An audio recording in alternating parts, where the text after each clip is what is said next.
Halo teman-teman Ultraspeed, balik lagi gue Freddy dari Ultraspeed Racing. Nah, hari ini gue mau membahas mengenai flow bands yang selama ini kita pakai sejak 2014. Nah, flow bands yang kita pakai adalah dari Performance Trends, yaitu dari Amerika, yang sudah banyak dipakai oleh tuner-tuner di luar sana. Nah, hari ini kita mau bicara mengenai perbandingan throttle body 36 mili dan 40 mili, serta header yang akan kita gunakan juga, yaitu bawaan dari motor yang sudah dipakai dan perbandingan dengan header yang akan kita buat, yang sudah kita buat. Yuk, nanti kita lihat ya.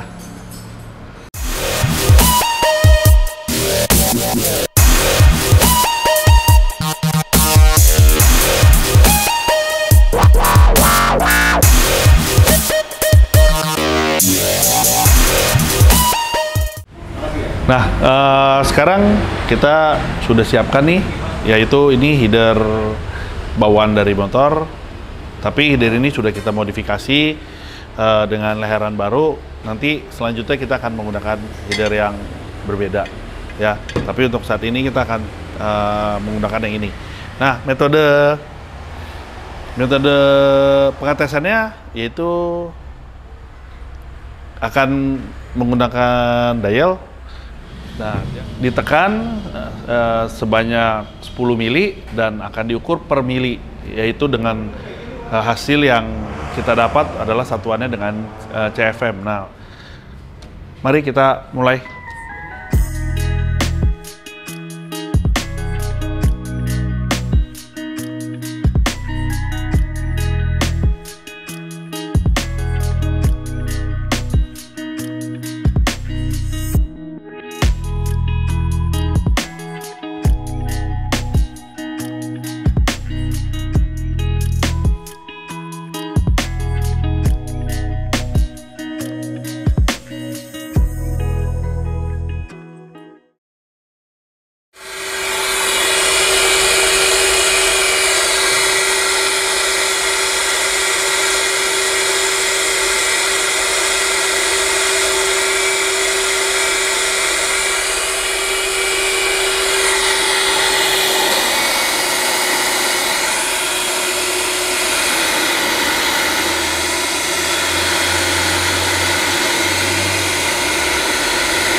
Nah, tadi kita sudah ngeflow bagian header, ya, header yang bawaan motor pertama kali.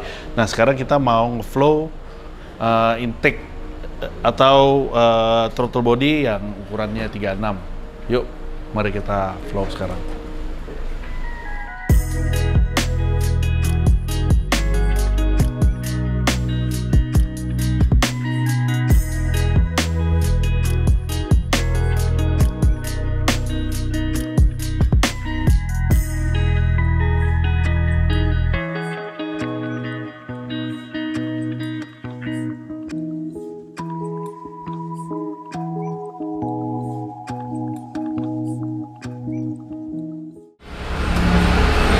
Nah, sekarang setelah kita flow TB36, sekarang kita pasang yang ukuran 40. Nanti kita lihat gimana hasil dari flow antara 36 dan 40. Kita lihat perbedaannya. Yuk.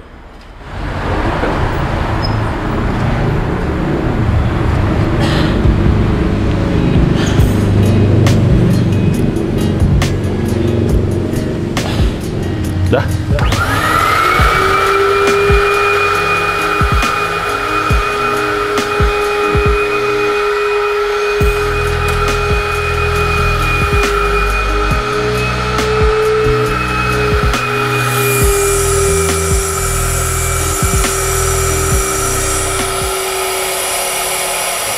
Tadi kita sudah tes throttle body 36, 40 mili, ya, dan kita sudah punya hasilnya. Sekarang kita mau tes header yang berbeda dengan yang tadi, atau yang bawaannya motor.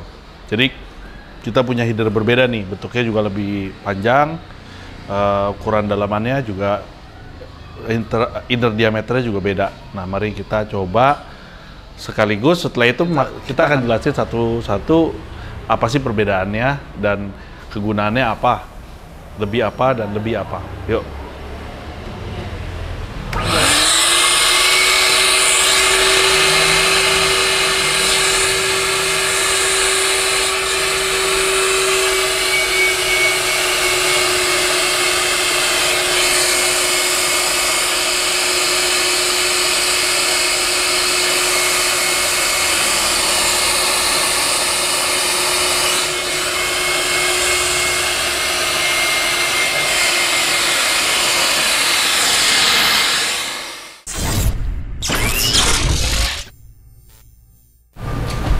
Nah, kemarin kita udah bikin perbandingan, kita sudah coba throttle body 36 dan 40 serta 2 header. Nah, sekarang saya mau sedikit jelasin apa sih perbedaannya apa dan kira-kira apa sih kegunaannya untuk teman-teman. Jadi pada saat proses porting ini gunanya apa sih flowbed sebenarnya gitu loh. Saya mau sedikit jelasin ya. Yuk. Saya tampilin hasilnya. Nah, berikut ini ya. Throttle body 36 beserta header yang bawaan sudah dimodif. Ya, let's say lah header A gitu ya. Terus TB36 header B, TB40 header A, dan TB40 header B. Ya, betul ya. Kita bahas di throttle body-nya dulu. Bedanya throttle body 36 dan 40 ya. Di throttle body 36 berarti kita lihat ada di sebelah kiri ada in, itu lift 1 sampai 10. Nah, di mana lift 1 sampai 10 perbedaannya bisa kita lihat ya. Pada lift 1 dia 14, di ini dia 10,9. Terus dia pelan-pelan naik. TB40 dia langsung naiknya cukup signifikan ya. Di lift 3 itu 46. Kalau di TB40, kalau di TB36 dia 43,9.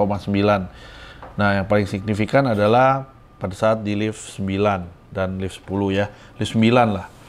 Lift 9 ini sudah 111 di TB40 dan di TB36 itu adalah 98. Jadi teman-teman suka tanya gitu loh, paling cocok pakai throttle body berapa sih, terus harus seperti apa.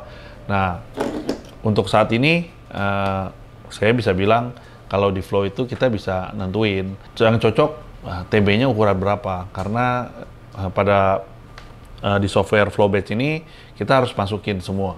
Jadi misalkan ukuran intake-nya itu dari head ini misalkan kita kasih 30 gitu ya. Nah, nanti dia akan ada keluar perhitungannya semua untuk mendapatkan hasil yang maksimal. Dia perlu berapa nanti. Misalkan kita lihat ini perbandingannya 36 dan 40 gitu ya. Tapi kalau misalkan dia terlalu besar, dia bukan akan naik, malah dia akan turun flow-nya. Ya, di sini sih saya tidak bisa kasih hasilnya karena saya juga nggak ada TB misalkan 44 gitu, saya nggak punya gitu loh. Tapi saya punya hasil yang TB-nya dibuka, jadi nggak pakai TB, tidak pakai intake, jadi hasilnya langsung loss gitu ya.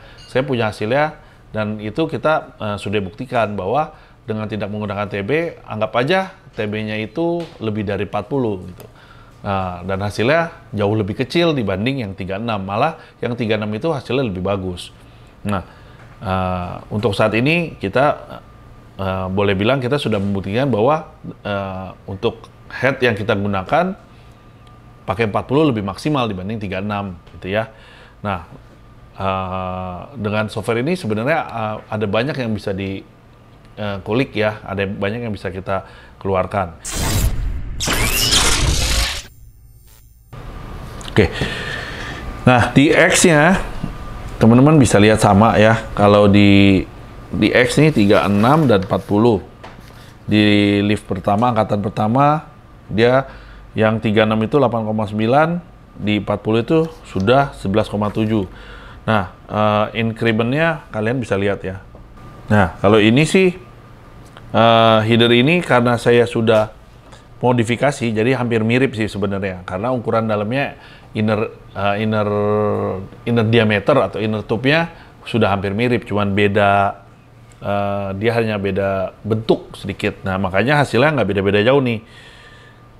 Kalau kita lihat di lift 10-nya, yang satu 77,9, yang satu 80,8. Terus di bawahnya juga sama, dia 76,7 di lift 9-nya, yang satu lagi 79,5. Ya, untuk di sini sih sudah nggak terlalu jauh berbeda.